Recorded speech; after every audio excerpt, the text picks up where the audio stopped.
विद्या ज्ञान प्रवेश परीक्षा की तैयारी करने वाले सभी विद्यार्थियों के लिए ये वीडियो अति महत्वपूर्ण होने वाला है।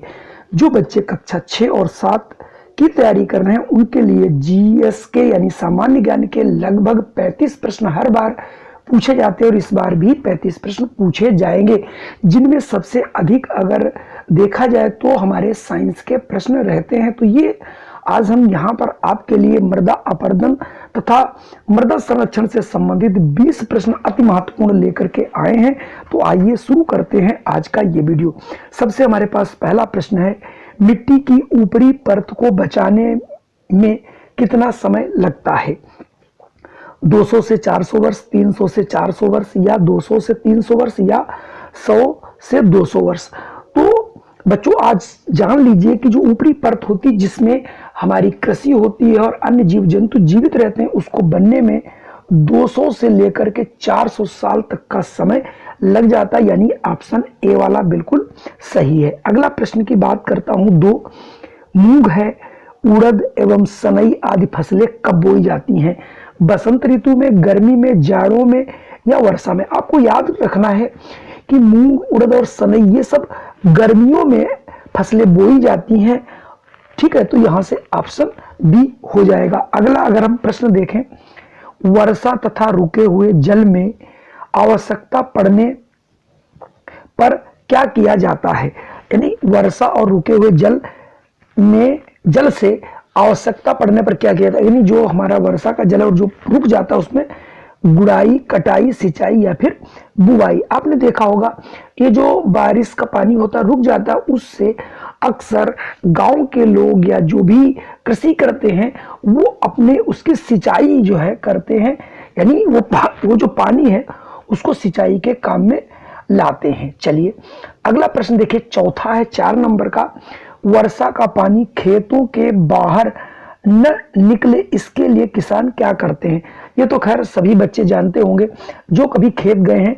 ऊंची ऊंची मेड़े बनाते हैं, खेतों को ऐसे ही छोड़ देते हैं, मेड़े नहीं बनाते, नीची मेड़े बनाते हैं। तो मेड़े का मतलब है कि चारों तरफ से उसकी घेराबंदी कर देते हैं, ऊंची ऊंची 2 तरफ से बना देते हैं, जिससे उनके खेतों में पर्याप्त मात्रा में पानी रुक सके तथा जो पोषक तत्व हैं वो हमारे अपने ही खेत में रुक सके, इसलिए उन्हें ऊंची ऊंची मेड़े बना देते हैं, यानी ऑप्शन ए सही है। अगला प्रश्न है, घास तथा पेड़ पौधे क्या करते हैं? तो यानी घास तथा पेड़ पौधे क्या करते हैं? जुताई करते हैं, मिट्टी के कटाव को रोकते हैं, बुवाई करते हैं। ये सभी को मालूम है कि हमारे पेड़ पौधे, घास, जो भी वनस्पतियां होती हैं, ये जब बाढ़ आती है तो ये मिट्टी के कटाव को सदैव रोकती हैं, कि यानी ये मिट्टी के बहाव को धीमा कर देती है। जो धीमा करती है तो मिट्टी की ऊपरी परत बच जाती है, यानी उसको बोलते हैं अपरदन से बचाया जाता है। अगला प्रश्न हमारा है, हवा द्वारा किसका अपरदन होता है? ध्वनि का, जल का, मृदा का, या इन सभी का? तो आपको याद रखना, जो हवा है उसमें जो कमी यानी अपरदन मतलब कटाव, तो ये केवल मृदा का ही कटाव करती है, ध्वनि। तो यहां से ऑप्शन सी सही हो जाएगा। चलिए बढ़ते हैं अगले प्रश्न पर। अगला प्रश्न है, वर्षा से खेती की डैश डैश मिट्टी बह जाती है? उपजाऊ, दोमट, बलुई, चिकनी। तीनों जैसे दोमट है, बलुई है, चिकनी, ये तो मिट्टियों के नाम हैं।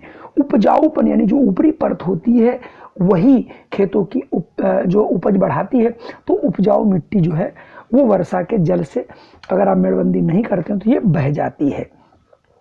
प्रश्न 8, मिट्टी का अपने स्थान से हट जाना क्या कहलाता है? अभी मैं बता चुका हूं, उसको शुद्ध भाषा में कहते हैं मृदा अपरदन, यानी ऑप्शन ए आपको याद रखना है। मृदा कटाव भी कह सकते, कटान, लेकिन नहीं कहते। अगर उसका सही शब्द है तो है मृदा अपरदन। मृदा संरक्षण हो नहीं सकता, इनमें से कोई नहीं, यानी ऑप्शन ए वाला बिल्कुल सही है।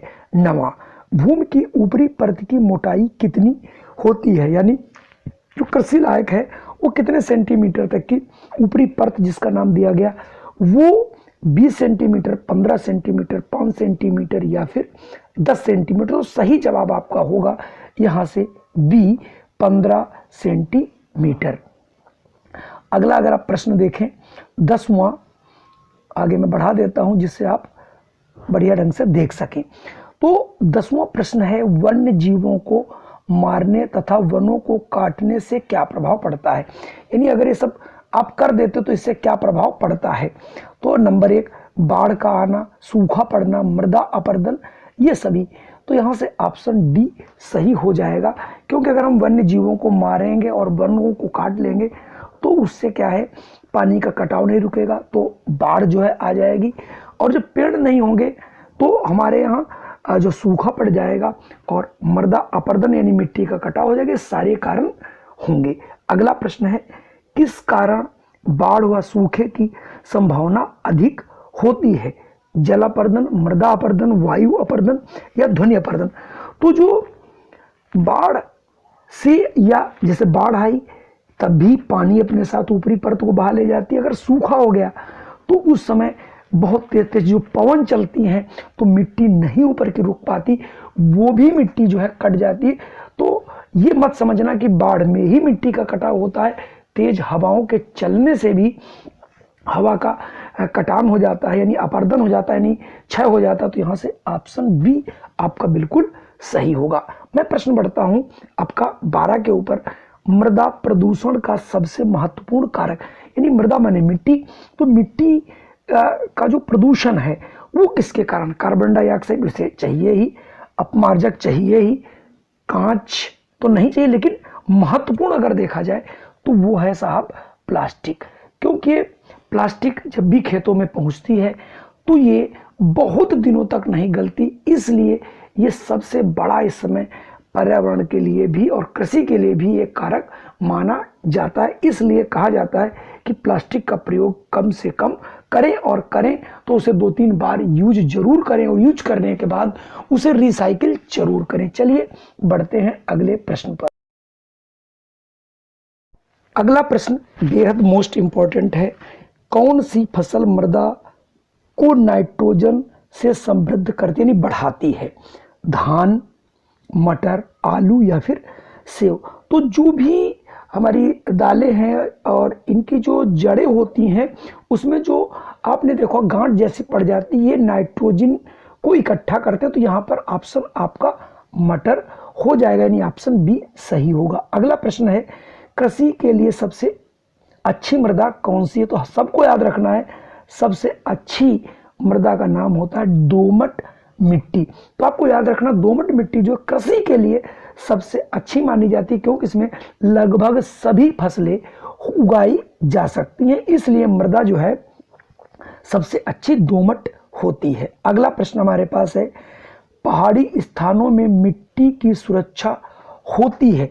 आपने अगर कभी पहाड़ी इलाके में गए हैं तो आपने देखा होगा वहां पर खेत में जो सीढ़ीदार खेत बनाए जाते हैं, ढेर सारी मेड़ें डाल दी जाती हैं जिससे वहां की मृदा अपरदन को रोका जा सके, पानी धीमे धीमे आकर के गिरे। तो यहाँ से ऑप्शन ए आपका बिल्कुल सही हो जाएगा। सीढ़ीदार खेतों द्वारा, यानी वहां की जो कभी आप खेती वहां की देखेंगे तो बहुत ही उसमें ढेर सारी मेड़ें पड़ी होती हैं जिससे वहां पर मृदा का कटाव कम हो सके। अगला प्रश्न है हमारे पास 16वां, मिट्टी के कटाव को कौन रोकता है। तो सबसे अच्छा अगर तरीका है, नाले रोकते तो नहीं है, पशु नहीं, मिट्टी अगर पशु बहुत ज़्यादा कहीं चरने अगर जाते हैं तो उनके खुरों में मिट्टी फंस के भी पहुंच जाती है। तो 16 का सी, यानी पौधे ही एक ऐसी चीज़ है जो मिट्टी के कटान को रोकते हैं। अगला प्रश्न है 17, नदियों पहाड़ों से क्या बहाकर ले जाती हैं, यानी नदियां पहाड़ों से क्या बहाकर ले जाती हैं। ये प्रश्न काफी अच्छा है। बालू, उपजाऊ मिट्टी, रेत या फिर सभी। तो नदियां जो है पहाड़ों में क्या मिलता है, बालू होती है, तो ये बालू को वहां से बहाकर ले जाती हैं। अगला प्रश्न देखता हूं कौन सा है।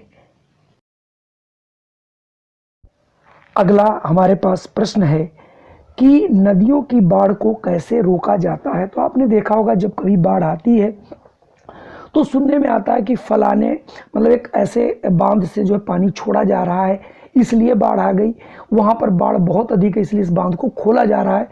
तो यहाँ से आपको याद रखना है कि बांधों के द्वारा जो है बाढ़ को रोका जा सकता है, कि जहाँ का पानी जो है ज़्यादा आता है वो दूसरी जगह मूव किया जा सकता है। अगला प्रश्न हमारे पास है 19, मृदा अपरदन को रोका जा सकता है।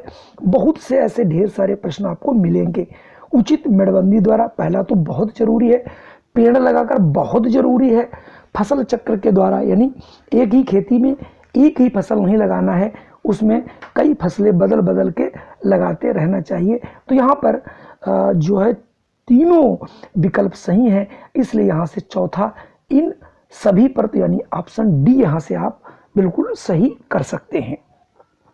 प्रश्न 20, मृदा अपरदन होता है किसके किसके द्वारा होता है? पानी, हवा तथा मृदा के कारण नहीं, पानी के कारण, प्रकाश तथा ताप के कारण, उपयुक्त में से कोई नहीं। तो यहाँ पर मृदा जो लिख दिया गया तीसरा वाला, ये थोड़ा सा इसलिए ये गलत हो रहा है। और यहाँ से अगर सबसे उपयुक्त यदि उत्तर देखा जाए तो वो है पानी के बहाव के कारण, यानी पानी जो होता है वो मृदा का अपरदन सबसे अधिक करता है। तो ये थे आज के 20 प्रश्न, शायद आपको जरूर पसंद आए होंगे। अगर ये प्रश्न आपको पसंद आए हैं तो कृपया इस वीडियो को कर दीजिए लाइक, और यदि हमारे चैनल पे आए हैं पहली बार तो कर लीजिए सब्सक्राइब और बेल आइकन दबा दीजिए, जिससे इस प्रकार की वीडियो आपको सबसे पहले मिल सके। जय हिंद, वंदे मातरम। फिर मिलता हूं आपको एक नई वीडियो के साथ।